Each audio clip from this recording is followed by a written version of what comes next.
Breaking news आ रही है। Finland के नेटो में शामिल होते ही रूस और फिनलैंड के बॉर्डर पर उथल पुथल मच गई है, क्योंकि फिनलैंड ने रूस की सीमा के पास बाड़ेबंदी का काम तेज कर दिया है। वो वहां 70 किलोमीटर तक बाड़ेबंदी करने वाला है।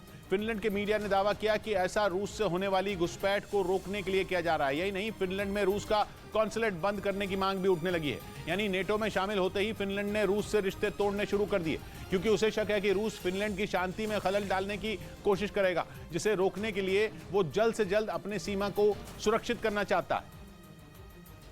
और इसीलिए रूस और फिनलैंड के 1300 किलोमीटर लंबे बॉर्डर के 70 किलोमीटर हिस्से पर काम तेज हो गया और फिनलैंड वहां बाड़ेबंदी करने में जुट गया। फिनलैंड का 2025 तक काम पूरा करने का टारगेट है, जिसके बाद धीरे धीरे पूरी सीमा पर ऐसी ही सुरक्षा की जा सकती है, क्योंकि फिनलैंड और रूस अब पड़ोसी देश नहीं रहे बल्कि कट्टर दुश्मन बन चुके हैं, जिसकी वजह है फिनलैंड का नेटो में शामिल होना। जिसके बाद देखते ही देखते यूरोप में एक और जंग की जमीन तैयार होने लगी, क्योंकि फिनलैंड सीमा पर कटीली तारे बिछाने के अलावा रूस से सारे रिश्ते तोड़ने के मूड में। उसने मांग की कि फिनलैंड के ऑलैंड आइलैंड में रूस का कॉन्सुलेट बंद कर दिया जाए, क्योंकि फिनलैंड जानता है कि अगर ओलैंड आइलैंड्स में रूस का कॉन्सुलेट बंद हो गया तो वो रूस की आधी से ज्यादा प्लानिंग बैठे बिठाए फेल कर सकता है, क्योंकि बाल्टिक सागर के इस द्वीप पर रूस का कॉन्सुलेट होना उसकी अर्थव्यवस्था को बड़ी ताकत देता है, जिसे फिनलैंड कम करना चाहता है। फिनलैंड का पश्चिमी देशों के साथ होने वाला 90% व्यापार भी ओलैंड आइलैंड से ही होता है, क्योंकि ये बाल्टिक सागर में स्वीडन और फिनलैंड के बीचों बीच है और रूस फिनलैंड की इस अहम जगह पर बैठा हुआ है। यही नहीं, फिनलैंड को शक है कि रूस वहां से चोरी छिपे अपनी सेना को जानकारी भी देता था। यही वजह रही कि फिनलैंड के अखबारों में यह खबर छाई रही, जिसमें ओलैंड आइलैंड्स में रूस का कॉन्सुलेट बंद करने की मांग की गई। क्योंकि अब फिनलैंड पुराना फिनलैंड और रूस का एक छोटा सा पड़ोसी नहीं है, बल्कि नेटो का हिस्सा बन चुका है। जिस पर हमला हुआ तो पूरी की पूरी नेटो की सेना वहां पहुंच जाएगी।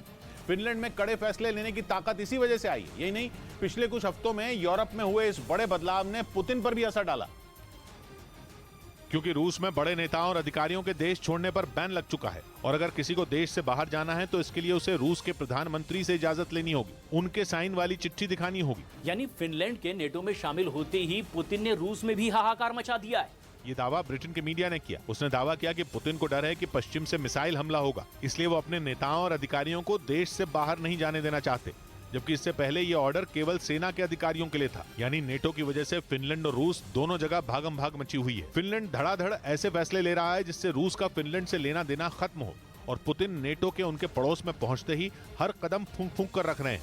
इधर ट्विटर ने बीबीसी पर सरकारी खर्चे से चलने वाले मीडिया का लेबल लगा दिया।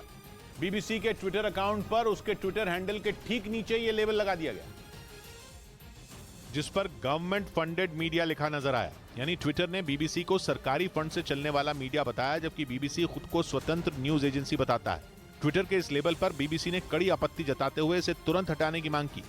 उधर पंजाब के होशियारपुर से पुलिस ने भगोड़े अमृतपाल के वफादार और उसके सबसे बड़े राजदार पप्पलप्रीत सिंह को गिरफ्तार कर लिया। पुलिस सूत्रों के मुताबिक 18 मार्च को अमृतपाल के फरार होने के बाद से ही पप्पलप्रीत साय की तरह उसके साथ था और पिछले करीब 23 दिनों से दोनों पुलिस को चकमा दे रहे थे। लेकिन इस बार पंजाब पुलिस ने एक ऑपरेशन चलाकर होशियारपुर से अमृतपाल के राइट हैंड पप्पलप्रीत सिंह को गिरफ्तार कर लिया। पप्पलप्रीत सिंह जिहड़ा मेन एसोसीएट आ अमृतपाल सिंह दा, ਉਹਨੂੰ पंजाब पुलिस ने कत्थू नंगल के एरिए तो गिरफ्तार किया है।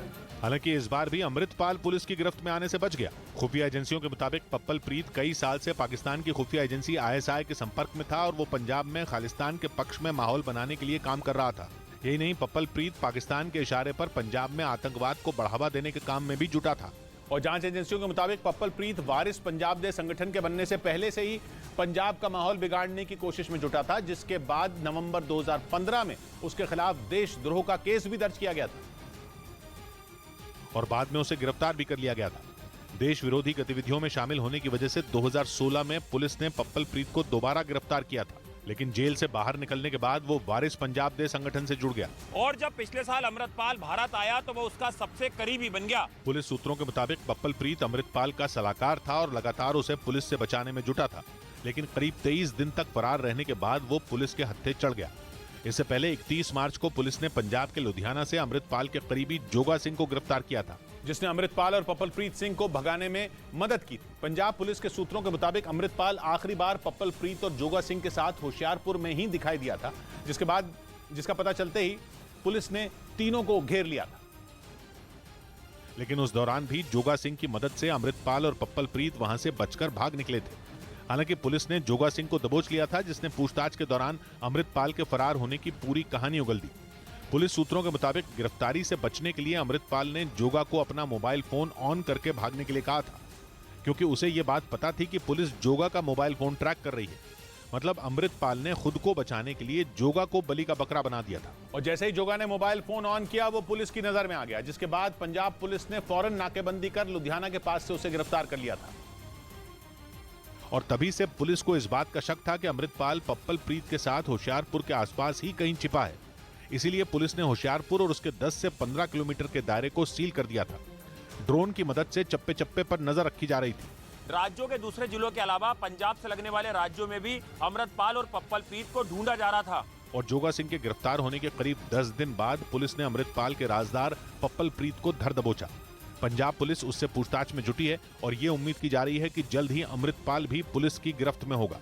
इस बीच ईरान की सेना ने अपने एक नए घातक और खतरनाक ड्रोन मिराज 532 के सफल परीक्षण का दावा किया। ईरान के मीडिया के मुताबिक ये ड्रोन शाहिद 136 की ही तरह एक आत्मघाती ड्रोन है, जो जंग के मैदान में पलक झपकने से पहले ही दुश्मनों के परखचे उड़ाने की ताकत रखता है। वैसे तो ईरान के शाहिद 136 ड्रोन की ताकत पहले ही पूरी दुनिया देख चुकी है, लेकिन ईरान के मीडिया का दावा है कि अब ईरान की सेना ने उससे भी खतरनाक आत्मघाती ड्रोन मिराज 532 का सफल परीक्षण किया है, जो 50 किलोग्राम तक गोला बारूद और हथियार लेकर हवा में उड़ सकता है। इसके अलावा ये उड़ान भरने के बाद करीब 3 घंटे तक 12,000 फीट की ऊंचाई तक आसमान में रह सकता है। और ईरान का दावा है कि उसका मिराज 532 आत्मघाती ड्रोन भी शाहिद 136 की तरह ही युद्ध में दुश्मनों पर आसमान से कहर बनकर टूटेगा। इधर राजस्थान के जयपुर में गैंगस्टर लॉरेंस बिश्नोई के नाम पर अवैध वसूली की कोशिश करने वाले 4 बदमाशों को गिरफ्तार कर लिया गया, क्योंकि आरोप है कि उन लोगों ने जयपुर में एक कपड़ा कारोबारी को फोन कर उससे 2 करोड़ रुपए की मांग की और रकम न देने पर जान से मारने की धमकी दी। बाद में कारोबारी की शिकायत पर पुलिस ने 4 आरोपियों को गिरफ्तार कर लिया। डिमांड की है एक गैंगस्टर का बहाना लेकर के, बेसिकली ये एक्चुअली उस गैंग से नहीं जुड़े हैं, इनका गैंग 007 है। Gangster Lawrence Bishnoi singer Sidhu Moosewala murder case समेत कई मामलों में आरोपी है। उधर यूक्रेन ने जंग के मैदान में तबाही मचाने वाले अमेरिका से मिले एयर डिफेंस सिस्टम का पहली बार वीडियो जारी किया और दावा किया कि यूक्रेन की सेना उसके जरिए रूस को भारी नुकसान पहुंचा चुकी है, जिसमें रूस की 100 से ज्यादा मिसाइलों और ड्रोन को हवा में ही बर्बाद करने का दावा भी किया गया। यूक्रेन के रक्षा मंत्रालय के मुताबिक उन्हें अमेरिका से नसैम्स यानी national advance surface to air missile system पिछले साल नवंबर महीने में मिले, जिसके बाद से ही यूक्रेन की फौज रूसी सेना के खिलाफ इन घातक हथियारों का इस्तेमाल कर रही है। लेकिन ये पहली बार है जब यूक्रेन ने इसके वीडियो भी जारी कर दिए। हालांकि यूक्रेन के रक्षा मंत्रालय ने यह नहीं बताया कि उन्होंने इस एयर डिफेंस सिस्टम की तैनाती यूक्रेन के किस इलाके में की है, लेकिन इतना साफ कर दिया कि नसैम्स की सटीकता को देखते हुए आने वाले दिनों में पुराने एयर डिफेंस सिस्टम को हटाकर उनकी जगह नसैम्स की तैनाती कर दी जाएगी, क्योंकि दुश्मन के हवाई हमलों को बर्बाद करने वाले नसैम्स के लॉन्चर में 6 खाने होते हैं और हर खाने में 2 मिसाइलें लगाई जा सकती हैं। यानी एक बार लोड करने के बाद एक लॉन्चर से 12 मिसाइलें दागी जा सकती हैं और इनके जरिए करीब 50 किलोमीटर की दूरी तक हमला किया जा सकता है। यानी ये मिसाइलें इतनी दूरी पर मौजूद दुश्मन के हेलीकॉप्टर, ड्रोन, फाइटर जेट या मिसाइल को ढेर कर सकती हैं। इस मिसाइल सिस्टम का रडार हवा में 120 किलोमीटर की दूरी पर मौजूद दुश्मन का पता लगा सकता है। दावा है कि इसीलिए यूक्रेन की सेना ने नसैम्स का इस्तेमाल कर रूसी फौज की मुश्किलें बढ़ा दी हैं। इधर हरियाणा के सोनीपत में नमाज के दौरान हमले के मामले में पुलिस ने 10 से ज्यादा लोगों को गिरफ्तार कर लिया। आरोप है कि उन्होंने धार्मिक स्थल में घुसकर नमाजियों के साथ मारपीट की, जिसमें कई नमाजी घायल हो गए। पुलिस के मुताबिक कुछ लड़के शराब के नशे में धार्मिक स्थल में घुसे थे, जिन्हें गिरफ्तार कर लिया गया। हमें कोई ऐसा सुनियोजित, प्रायोजित, प्लान्ड कुछ नजर नहीं आ रहा पहली नजर में। नमाजियों पर हुए इस हमले के बाद से ही पूरा इलाका दहशत में आ गया।